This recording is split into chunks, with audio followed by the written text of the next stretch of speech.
Oke, selamat siang, ya sudah siang ini hari ini.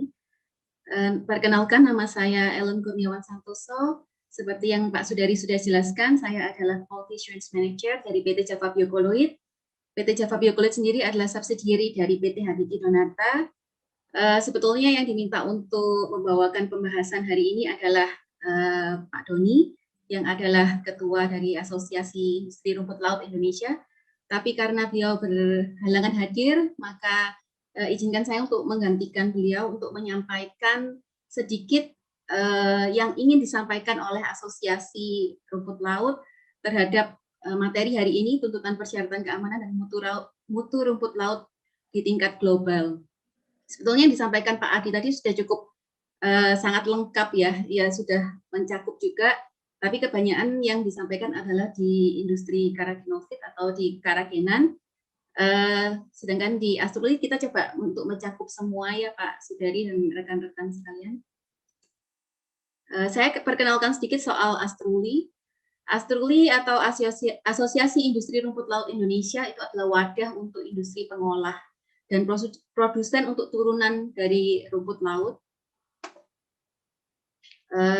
Kami berdiri di tahun 2014 dan sudah ada pengesahannya oleh keputusan Menteri Hukum dan HAM. Asosiasi ini adalah di bawah binaan Kementerian Perindustrian dan Kementerian Kelautan dan Perikanan. Ada beberapa misi Astruli bisa dibaca di sini, terutama adalah untuk berperan aktif membangun perekonomian bangsa dari segi industri rumput laut. Sementara ini anggota Astruli adalah 21 perusahaan pengolah rumput laut. Produksi kami antara lain adalah agar-agar, refined karagenan, alkali treated gracilaria maupun alkali treated cottony chips, alkali treated spinosum, refined maupun semi refined karagenan. Ada 21 anggota dan tersebar di seluruh Indonesia. Berikut adalah peta persebaran anggota kami. Ada yang di Medan, ada kebanyakan di Jawa juga, ada yang di Sulawesi Selatan. Sebanyak 21 pengelola. Tadi juga sudah disebutkan oleh Pak Adi ya, sempat di salah satu slide-nya beliau. Nah, untuk peningkatan ekspor, tentu saja Astruli itu sangat concern ya soal peningkatan ekspor. Astruli sendiri bekerja sama dengan beberapa asosiasi di UNIDO Smartfish, seperti yang kita tahu adalah program-program untuk traceability, juga launch untuk brandnya Indonesia Seaweed, ada pelatihan-pelatihan untuk pemasaran online dan sebagainya untuk pengembangan situs website www.indonesiaseaweed.com. Selain itu kami Astruli juga bekerja sama dengan CBI Netherlands untuk memberikan banyak pelatihan, kegiatan-kegiatan workshop, training untuk export market. Semua itu tujuannya adalah untuk value added ya istilahnya, untuk meningkatkan value added dari produk yang dihasilkan oleh member-member Astruli, dan diharapkan dengan adanya value added ini ada peningkatan untuk ekspor juga, dan diharapkan bahwa Astruli sendiri bisa menjadi wadah untuk komunikasi ya, antara perusahaan-perusahaan dengan pemerintah dan stakeholder lainnya, seperti itu. Saya jelaskan sedikit soal produk olahan rumput laut. Jadi produknya sebetulnya banyak sekali untuk olahan rumput laut, tapi yang di bawah asosiasi Astruli sebagian besar adalah ini, di refine agar-agar dari gracilaria maupun dari Gelidium. Gelidium kecil sekali share-nya, kebanyakan kita olah adalah gracilaria. Alkali treated cottony chip dari cottony, semi refined karagenan juga dari cottony, dan refined karagenan juga dari cottony.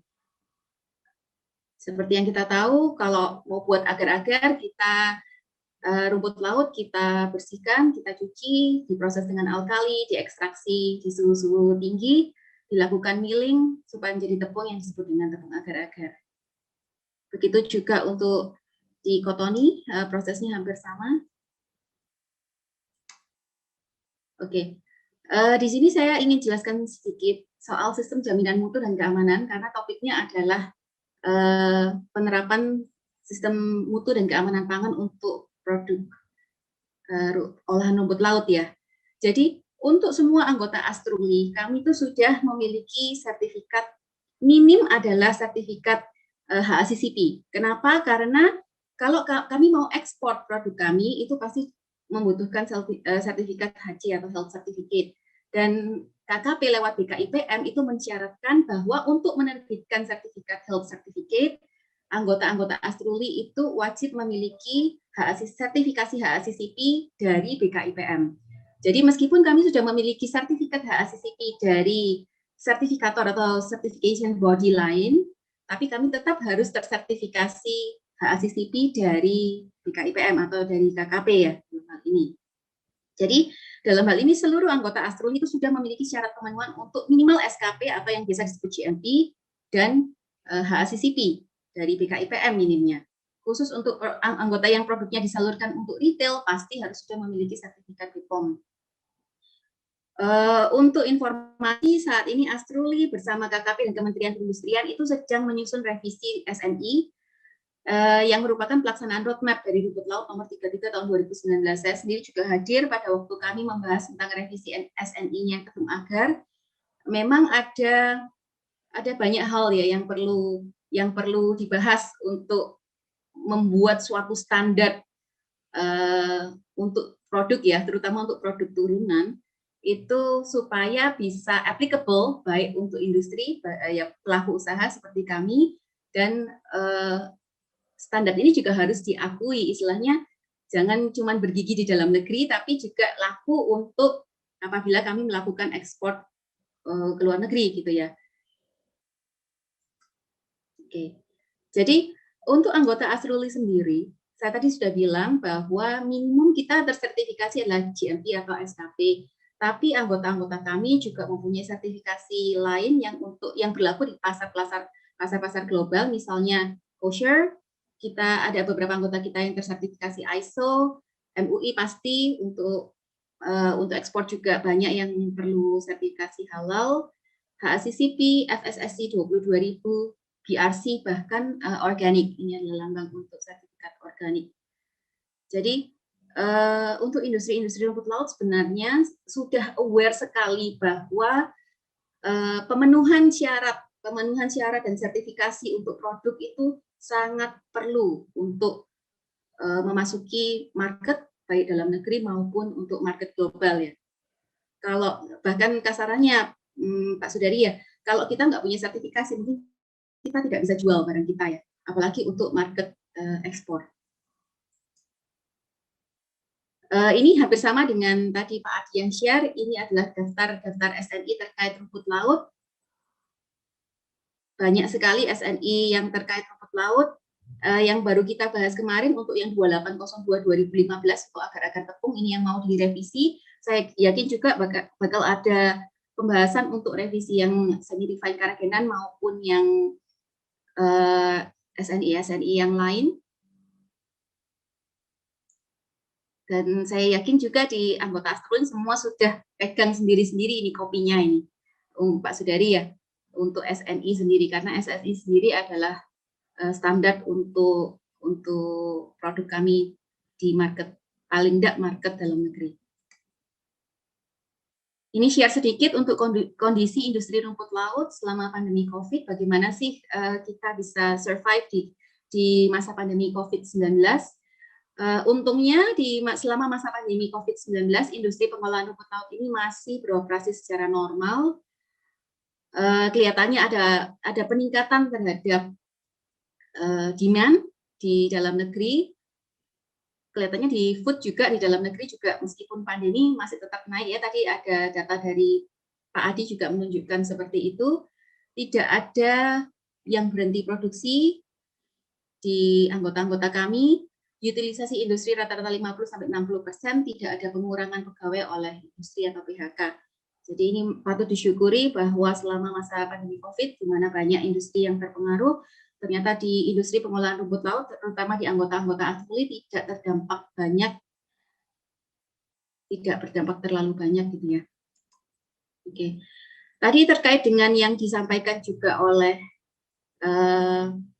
Prof. Pur dan juga yang disampaikan oleh Pak Adi, ini adalah peluang potensi hidroponik. Jadi ini caranya kita untuk value added. Bagaimana kita memberikan value added? Jangan cuma ekspor rumput laut kering gitu ya. Kita harus memberikan value added terhadap produk kita. Pak Sudari tadi sudah bilang, salah satunya adalah PT Java Biokologi kami membuat produk turunan rumput laut, yaitu produk agar-agar yang tidak seperti agar-agar umumnya. Kita buat agar-agar yang spreadable, yang bisa dioles, yang bisa masuk ke produk-produk yang memerlukan tekstur yang tidak rigid ya, karena kita tahu agar-agar sendiri kalau kita masak di air 1%, 0,5 sampai 1% itu teksturnya itu seperti sangat-sangat rigid ya, dan itu kurang bisa diterima secara aplikatif di banyak end product. Misalnya kalau mau masuk ke yogurt atau mau masuk ke dessert seperti puding dan lain-lain yang lebih soft, itu kita tidak bisa pakai. Kalau yogurt dipakein agar-agar natif, jadinya bukan yogurt ya Pak ya. Jadi kan karena dia sangat rigid. Nah, di Java Biokoloid sendiri kami membuat produk dengan modifikasi tekstur supaya agar-agarnya bisa spreadable. Hal-hal seperti ini yang mungkin disebut sebagai value added product. Selain itu ada hidroponik juga potensinya itu besar sekali di sebagai health food.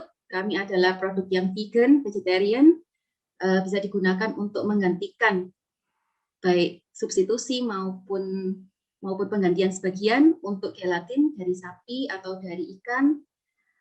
Vegan product tentu saja hidroponik, keraginan dan agar itu sudah digunakan yang tadi seperti yang saya sebutkan pengganti gelatin.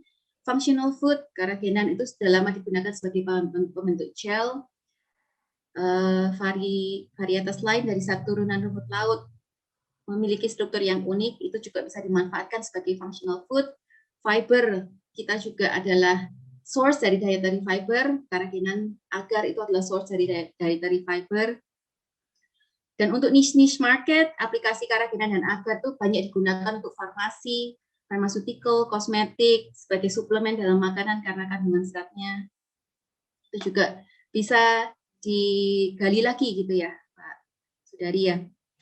Untuk produk-produk yang bisa diaplikasikan ke agaros atau agar farma, itu juga di Indonesia belum ada yang buat agar yang diekstrak agarosnya. Padahal ini adalah industri yang cukup besar.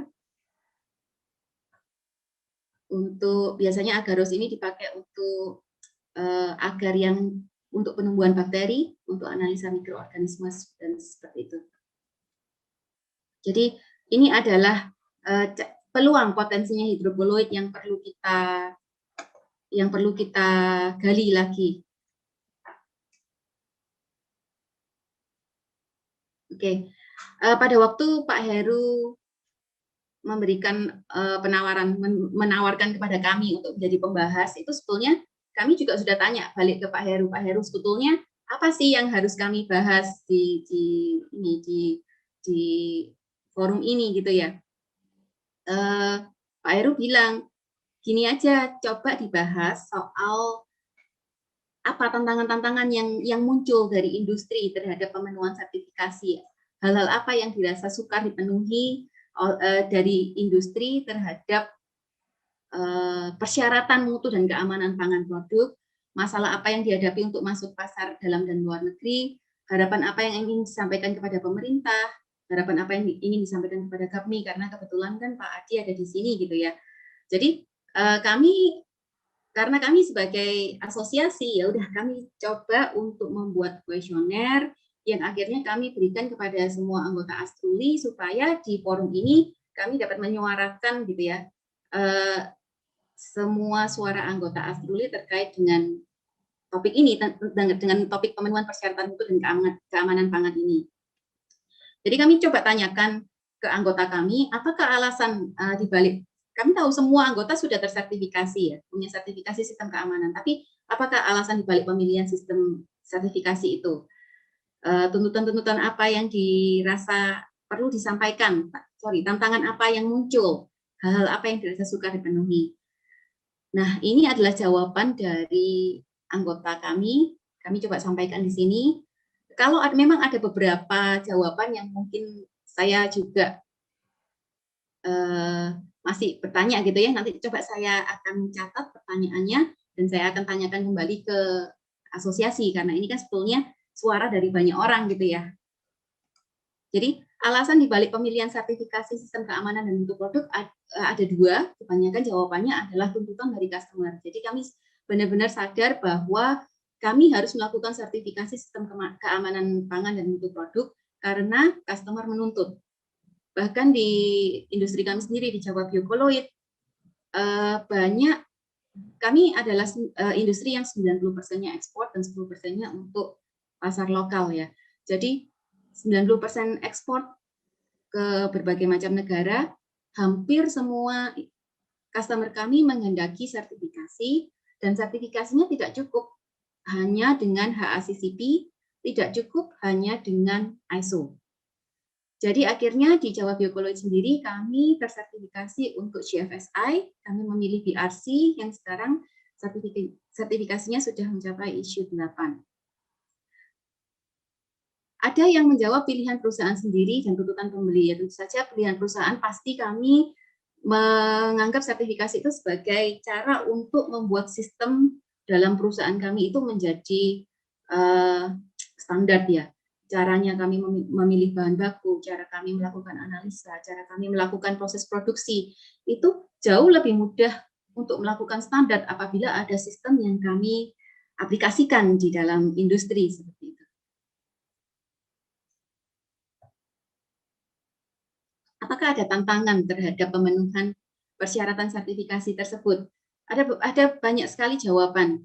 Ada banyak sekali jawaban. Ini yang beberapa yang kami tampung. Misalnya untuk memenuhi klausul BRC ISO 8 itu perlu effort yang sangat besar sekali. Baik dari segi investasi, kami harus melakukan perubahan infrastruktur, perubahan sumber daya supaya supaya industri kami ini sesuai dengan standarnya BRC. Kenapa harus standarnya BRC? Karena buyer kami membutuhkan standar tersebut. Padahal kan untuk memenuhi BRC, standarnya BRC ISO 8 yang notabene adalah salah satu standar yang paling ketat, itu butuh banyak sekali effort. Di antaranya adalah perubahan infrastruktur, perubahan sumber daya, pemenuhan persyaratan kualitas yang sangat ketat. Kami harus melakukan analisa environmental monitoring program yang notabene analisa-analisanya itu bahkan di lab eksternal Indonesia pun belum ada seperti itu ya. Jadi kadang analisanya harus sampai ke Singapura atau bahkan sampai ke Eropa. Pemenuhan juga food safety culture itu juga adalah tantangan untuk industri rumput laut juga, untuk industri turunan rumput laut. Tapi karena wajib dipenuhi ya akhirnya kami usahakan untuk memenuhi persyaratan tersebut. Ada anggota kami yang memberikan masukan ini, HACCP dari BKIPM atau dari KKP, itu dikategorikan berdasarkan grade ABC, berdasarkan sistem yang dibuat oleh KKP untuk ikan. Kebanyakan ya standarnya adalah memang untuk industri perikanan. Analisa-analisanya yang dibuat itu kebanyakan juga untuk industri perikanan. Seakan-akan kayak industri turunan rumput laut, industri rumput laut dan turunannya itu mendompleng gitu ya, nunut di persyaratan-persyaratan untuk industri ikan, untuk industri perikanan. Sedangkan calon pembeli maupun pembeli dari berbagai negara itu hanya memintakan bukti sertifikasi HACCP tanpa ada kategori, tanpa ada nilainya, tanpa ada grade-nya ABC. Ya, asal ada sertifikasi HACCP aja. Nah, ini implikasinya apa? Implikasinya itu banyak. Salah satunya adalah kalau kami kirim sampel ke luar negeri, itu tetap dipersyaratkan harus punya HC. Untuk kirim sampel ya, bukan kirim produk jadi, itu harus punya HC. Dan pengiriman sampel ke luar negeri ini dipersyaratkan oleh KKP untuk juga bahkan yang grade A pun juga tetap harus memintakan HC. Sedangkan untuk setiap 6 bulan itu juga dilakukan audit untuk HACCP kategori A. Nah, seharusnya kan untuk kategori A yang merupakan grade tertinggi itu tidak perlu dipersyaratkan HC untuk setiap kali pengiriman sampel seperti itu. Ada lagi yang bilang HC sebenarnya sama dengan surat karantina yang sebelumnya diperlukan untuk semua pengirim produk perikanan. Tapi tetap dan dulu HC itu tidak dikaitkan dengan wajib memiliki HACCP. Sekarang untuk penerbitan HC wajib tersertifikasi HACCP. Apa tantangan yang untuk memasuki pasar dalam dan luar negeri? Apakah persyaratan kualitas yang terlalu demanding dari customer? Kalau jawaban dari anggota kami di dalam negeri, itu memang ada persyaratan kualitas yang demanding dari customer. Di dalam negeri, terutama untuk perusahaan yang multinasional ya, kita wajib menggunakan metal detector. Nah, metal detector sendiri bahkan di BRC itu tidak wajib karena ada beberapa cara untuk mencegah physical contamination. Mencegah physical contamination itu misalnya dengan sieving gitu ya, dengan pengayakan. Tapi tidak wajib menggunakan metal detector. Tapi beberapa customer kami di lokal, di dalam negeri itu masih menerapkan kewajiban untuk menggunakan metal detector. Ada kasus lagi yang disebutkan di anggota kami, ada perubahan dari bahan baku lain yang mempengaruhi mutu barang jadi, tapi tetap stabilizer itu tetap dijadikan culprit gitu ya, dijadikan alasan kalau mutunya jelek, oh berarti ini karena agar-agarnya yang enggak. Kalau misalnya produknya adalah jelly dessert gitu ya, misalnya jelly atau water dessert yang lain, kalau ada bahan baku yang diganti yang lain, enggak ngegel, itu tetap harus kami sebagai industri rumput lautnya, sebagai supplier dari agar atau karagenanya, harus bisa membantu penyelesaian.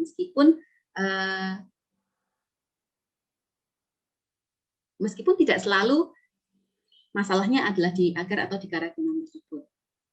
Kualitas tidak boleh di bawah kriteria hasil laboratorium yang telah disepakati, baik secara single maupun compound atau dalam aplikasi. Ini maksudnya kalau kita adalah industri yang mengolah bahan natural ya. Jadi agar dan karagenan adalah industri yang mengolah bahan natural yang istilahnya kami harus menstandarisasi produk kami supaya kualitas kami tidak up and down, harus selalu standar. Kalau hari ini kami kirimkan agar atau karagenan dengan gel strength tertentu ya, besok kami harus bisa mengirimkan agar atau karagenan dengan gel strength tersebut. Tidak boleh di bawah kriteria yang sudah disepakati. Sebetulnya customer Indonesia, anggota kami bilang customer Indonesia itu tidak terlalu rewel, tapi yang lebih demanding itu adalah kementerian, khususnya KKP, yang terus menambah berbagai persyaratan. Ini yang disebutkan oleh anggota kami seperti itu ya. Persyaratan kualitas yang terlalu demanding dari customer luar negeri, aduh banyak sekali, saya nggak bisa sebutkan satu persatu, ini hanya beberapa tes yang istilahnya menurut kami sangat demanding ya. Powder ignition test ini biayanya sekitar 6.000 euro, tidak ada lab di Indonesia maupun di Asia Tenggara, yang bisa melakukan. Kami sendiri melakukan powder ignition test ini di Jerman. Ada juga analisa yang diminta pesticide dan organofluorokonten diminta setiap tahun. Plasticizer free di China ini adalah topik yang paling baru di China ya. Dulu sempat ada kasus untuk melamin, sekarang kasusnya adalah plasticizer. Plasticizer ini ternyata juga ditengarai bisa menambah protein di produk-produk susu seperti ini ya, hampir seperti melamin di agar yang masuk ke produk-produk di agar atau maupun karagenan yang masuk ke produk-produk turunan susu itu ternyata juga dipersyaratkan harus menganalisa plasticizer. Seperti itu. Jadi memang persyaratan kualitas ini sangat luas ya, bahkan untuk industri agar pun saya yakin teman-teman di asosiasi juga, teman-teman anggota asosiasi juga mengalami hal-hal ini. Dari sisi harga jual produk, ketika kami tanyakan gimana sih harga jual produknya untuk pasar dalam dan luar negeri, kebanyakan anggota menjawab kalau di dalam negeri itu sangat price concern, perubahan harga sedikit itu sangat mempengaruhi kemampuan beli, persaingannya sangat ketat, prinsipal importer sering menjual harga di bawah pasar, jadi yang untuk produsen lokal itu agak sulit untuk bersaing dengan prinsipal importer yang jual barangnya itu di bawah harga pasar lokal. Terkait dengan biaya pengiriman domestik cenderung tidak murah, adanya karena tingkat efisiensi dan lainnya, sehingga jasa transportasi menjadi mahal. Ada contoh per Maret 2021 ada tambahan 1,5 juta untuk kontainer 40 feet yang diperlakukan oleh Pelindo dari Makassar ke Tangerang. Jadi ini juga mempengaruhi harga jual produk dalam negeri gitu ya. Jadi kalau yang import, yang dari produk-produk importnya dijual di bawah harga pasar, sedangkan di dalam negeri pun kami ini mengalami kendala-kendala. Di luar negeri, biaya transport dari Indonesia cenderung agak tinggi atau tidak kompetitif dari negara lain. Itu ketika ditanya perihal sulitnya pemenuhan persyaratan dari industri pemerintah terkait kualitas dan keamanan produk, di kasus-kasus di dalam negeri, industri olahan rumput laut yang di bawah KKP, ada aturan untuk perikanan yang juga diterapkan di industri olahan rumput laut seperti yang sudah saya sebutkan tadi. Misalnya itu aturan untuk air dan es. Kami tahu kalau air itu adalah bahan baku yang sangat penting untuk industri perikanan, sehingga diterapkan aturan bahwa air untuk bahan pencuci itu harus potable water sesuai dengan Permenkes 492. Tapi di industri rumput laut sebetulnya air ini hanya sebagai bahan pencuci. Produknya selalu kering, selalu dikeringkan. Tapi karena aturannya adalah harus potable water sesuai dengan Permenkes 492, ya kami tetap harus mengikuti peraturan tersebut. Bahkan di BKIPM itu ada tambahan analisa air yang tidak ada di Permenkes 492 itu untuk bakteri Enterococcus dan Clostridium. Di aturannya BKIPM juga saya juga sangat paham itu bahwa untuk analisa air itu dilakukan setiap 3 bulan sekali. Analisa untuk air itu harus dilakukan setiap 3 bulan sekali, baik internal maupun eksternal. Padahal di industri rumput laut sekali lagi air itu hanya sebagai bahan untuk pencuci rumput laut saja. Ya, anggota kami ada yang bilang konsumen itu tidak pernah mensyaratkan sertifikasi dari pemerintah, terutama konsumen dalam negeri ya. Tapi sertifikasi dari pemerintah itu masih tetap penting bagi kami untuk memperoleh HC, terutama yang ekspor ya. Persyaratan industri rumput laut disamakan dengan industri ikan ini diulang-ulang ya karena diulang-ulang, jadi saya tulisnya di sini juga berulang-ulang. Yang menyuarakan juga dari industri anggota Astruli bahwa sebetulnya kami keberatan gitu loh kalau disamakan dengan industri ikan, di mana bahan baku yang dikelola adalah basah untuk ikan, sedangkan bahan baku yang diolah di industri rumput laut adalah kering. Jadi ada persyaratan-persyaratan tertentu yang sebetulnya kurang matching seperti itu. Dari institusi pemerintah luar negeri, banyak negara yang punya standar acceptance tersendiri. Misalnya kalau kita ekspor ke EU itu mewajibkan fluoride content berdasarkan EU 20-20749 efektif per 4 Juni 2020 dengan limit kurang dari 0,05. Fluoride ini biasanya kita temukan kalau kita menggunakan klorin di air biasanya untuk treatment air. Nah, karena klorin ini dipakai untuk pencuci, maka ada residu yang tertinggal. Nah, limitnya untuk masuk ke EU itu adalah kurang dari 0,05 ppm. Ya, lab manapun di Asia Tenggara itu belum ada yang mencapai, yang bisa menganalisa fluoride content dengan LOD atau level of detection serendah ini. Nah, ini seringkali menyulitkan juga untuk industri gitu ya. Apa tantangan lainnya mungkin timbul ketika ditanya, kalau di dalam negeri ada biaya-biaya tambahan apabila ada muncul persyaratan lagi, ya misalnya tadi harus menganalisa Clostridium, menganalisa Enterococcus, itu menimbulkan biaya dan pasti waktu juga. Kalau tantangan yang mungkin timbul di luar negeri, ada persaingan harga dengan China untuk agar native, harus bersaing dengan perusahaan-perusahaan dari China yang quantity produksinya itu besar sekali, biaya tracking dalam negeri dan kontainer ekspor yang tidak kompetitif dengan negara lain dikarenakan biaya-biaya maupun kondisi jalan. Harapan yang ingin disampaikan kepada pemerintah dan stakeholder lain, ini kami juga menyuarakan ya, Bapak Ibu ya dari anggota kami, Kemenperin agar segera membuat peraturan pelaksanaan atau Permen Kemenperin dari PP 28/2001 mengenai neraca komoditi, tadi yang sudah disampaikan juga oleh Pak Aci kelihatannya ya, harmonisasi peraturan pelaksanaan UU Cipta Kerja antara yang dikeluarkan Kemenperin dan KKP, perubahan dari peraturan OJK mengenai IPO Papan 2 agar bisa mendapatkan dana investasi dari pasar modal. Kami juga mengharap pemerintah dapat memotivasi ekspor dengan memberikan fasilitas kredit berbunga lebih rendah daripada yang diterima oleh pihak swasta saat ini. Kami berharap juga ada kemudahan dan untuk bisa mempercepat sistem pengajuan izin ekspor. Dan semoga pemerintah juga selektif dalam memilih investor baru untuk pemrosesan rumput laut. Kalau bisa sih dipilih dari jenis produk yang di Indonesia itu masih terindikasi kekurangan. Sepengetahuan saya dari GAPMI juga banyak juga yang meminta produk iota karagenan. Nah, sedangkan prosesor di Indonesia itu belum pernah ada yang bisa melakukan produksi untuk jenis Yota karakenan. Jadi kalau memang mau ada investor baru, ya sebaiknya ya untuk jenis-jenis yang belum ada yang bikin gitu ya di Indonesia, yang masih terindikasi kekurangan di Indonesia. Kebanyakan Yota karakenan itu impor masih sampai sekarang. Untuk harapan yang ingin disampaikan kepada Gapmi, mumpung ada Pak Adi di sini, ya sekali lagi ya separuh iklan, himbauan untuk memakai produk-produk dari Astruli, diharapkan bisa saling sharing information sehingga dapat memberikan support, terutama apabila ada masalah tertentu. Gapmi diharap punya pemahaman lebih lanjut terhadap industri rumput laut, supaya dapat memberikan bisikanlah kepada pemerintah supaya selektif dalam mendorong investasi baru dalam pengolahan rumput laut. Kenapa? Karena ini juga dari anggota kami bilang bahan baku rumput laut di Indonesia itu secara aktual tidak sebanyak data yang disampaikan oleh pemerintah. Jadi kalau bahan bakunya itu tidak sebanyak data, ya berarti kan kalau ada investor baru disuruh masuk terus karena dia data dari pemerintah bilang bahan bakunya kan banyak gitu loh. Padahal secara aktual di pelaku usaha tahu bahwa bahan baku rumput laut di Indonesia itu tidak sebanyak data yang disampaikan oleh pemerintah. Nah, ini mungkin harus ada harus ada harmonisasi terhadap data yang dikeluarkan oleh pemerintah ini.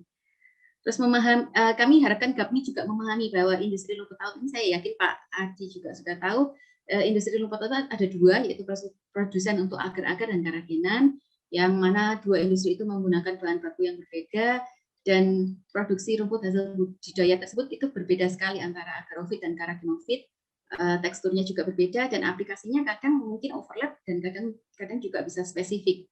Jadi industri rumput laut itu sebenarnya tidak sama. Tidak semua industri rumput laut adalah sama. Ya, seperti itu mungkin Pak Sudari yang bisa saya sampaikan dari asosiasi. Kalau memang ada inputan